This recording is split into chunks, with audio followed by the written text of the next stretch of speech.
چنانچہ ہمارے ایک قریبی تعلق والے تھے، میرے ایک دوست کے سسر تھے، بہت گورا سفید رنگ تھا، لاہور کے رہنے والے تھے، ذرا موٹا بدن تھا اور بہت منور چہرہ تھا۔ وہ کبھی کبھی آتے یہاں پر تو ان کی یعنی ان کے جو داماد تھا وہ مجھے بھی دعوت میں بلا لیتا تو میری ان سے ملاقات ہو جاتی۔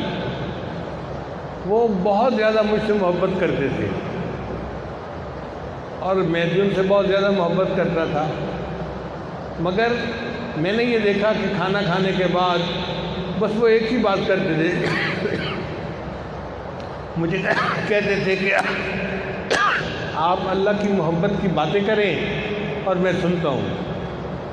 جب میں اللہ کی محبت کی باتیں کرتا تو ٹپ ٹپ آنسو ان کے گرنے شروع ہو جاتے اور وہ عطیات میں بیٹھتے تھے۔ میں نے بڑی دفعہ ان کو کہا کہ جی آپ عطیات بیٹھنے کی بجائے ویسے بیٹھ جایا کریں۔ وہ کہتے تھے نہیں، آپ اللہ کی محبت کی باتیں کر رہے ہیں تو میں نے عطیات میں ہی بیٹھنا ہے۔ حالانکہ بدن ذرا موٹا تھا تو ایسے بندے کو عطیات میں بیٹھنا مشکل ہوتا ہے۔ ان کو اللہ سے بہت محبت تھی اور وہ مجھے کہتے تھے اس زمانے میں بھی کہ مجھے آپ سے اللہ کے لیے محبت ہے، میں آپ کا دوست ہوں۔ اور مجھے شرم آتی تھی کیونکہ میری عمر چھوٹی سی تھی، میں لڑکا سا تھا اور وہ سفید داڑھی والے بڑے بندے تھے، تو مجھے بڑی جھجک محسوس ہوتی تھی کہ یہ فرماتے ہیں کہ تم میرے دوست ہو، میں بچہ ہوں، میں ان کا دوست کیسے بن سکتا ہوں؟ لیکن میں چپ رہتا تھا۔ ان سے ایک دفعہ میں نے پوچھا کہ آپ کی زندگی میں سب سے زیادہ آپ کو محبوب کیا چیز ہے؟ وہ کہنے لگے میرا کاروبار بہت اچھا ہے اور میرا ایک ہی شوق ہے، ہر سال حج کرنا اور رمضان کے آخری عشرے میں مسجد نبی کے اندر ہر سال اعتکاف کرنا۔ میں نے پوچھا کتنی حجیں کر لی ہیں؟ تو کہنے لگے کہ 32 حجیں تو مجھے یاد ہیں، اس وقت تک میں کر چکا ہوں۔ 32 حجیں اللہ نے ان کو کرنے کی توفیق عطا فرمائی اور 32 مرتبہ انہوں نے رمضان مبارک کے آخری عشرے کا اعتکاف مسجد نبوی میں کیا۔ پھر میں نے کہا کہ اب پھر آخری تمنا کیا بچی؟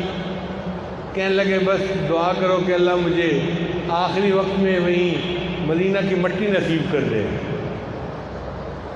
اللہ کی شان دیکھیں، اللہ نے ان کی یہ بھی مراد پوری کر دی۔ رمضان مبارک کا مہینہ ہے، آخری عشرہ ہے، روزے سے ہیں، ریاض الجنہ کے اندر عصر کی نماز کے لیے کھڑے ہوئے، جماعت کے ساتھ نماز پڑھی، جب دوسری رکعت کے سجدے میں گئے تو سجدے سے اٹھے نہیں ہیں، سجدے میں ہی ان کی روح قبض ہو گئی۔ بندہ باوضو ہو، رمضان مبارک ہو، آخری عشرہ ہو، پھر ریاض الجنہ جیسی جگہ ہو اور اعتکاف اور روزے کے ساتھ نماز پڑھ رہا ہو اور نماز کی دوسری رکعت میں سجدے میں ان کی وفات ہوئی اور ان کا جنازہ مسجد نبی میں پڑھا گیا اور جنت بقیع میں ان کو دفن کر دیا گیا۔ ایک دفعہ مجھے کہنے لگے آپ نے آج اللہ کی محبت میں ایسی باتیں کی ہیں کہ میں وعدہ کرتا ہوں اگر قیامت کے دن میرا بس چلا تو میں آپ کو ڈبیا میں بند کر کے اپنے ساتھ جنت لے کے جاؤں گا۔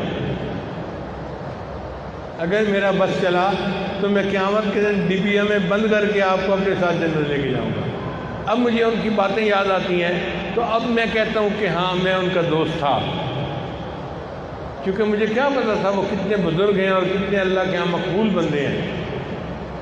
تو اللہ تعالیٰ 32 حجوں کی بھی توفیق دیتا ہے، 32 مرتبہ اعتکاف کی مسجد نبی میں بھی توفیق دیتا ہے اور آخری وقت جو ہے وہ مسجد نبی میں ریاض الجنہ کے اندر سجدے کے اندر اللہ معطا فرما دیتا ہے۔ اس کا تعلق محبت کے ساتھ ہے، جتنا اللہ سے ہم مانگیں گے اتنا اللہ تعالیٰ یہ نعمتیں ہمیں بھی عطا فرمائیں گے۔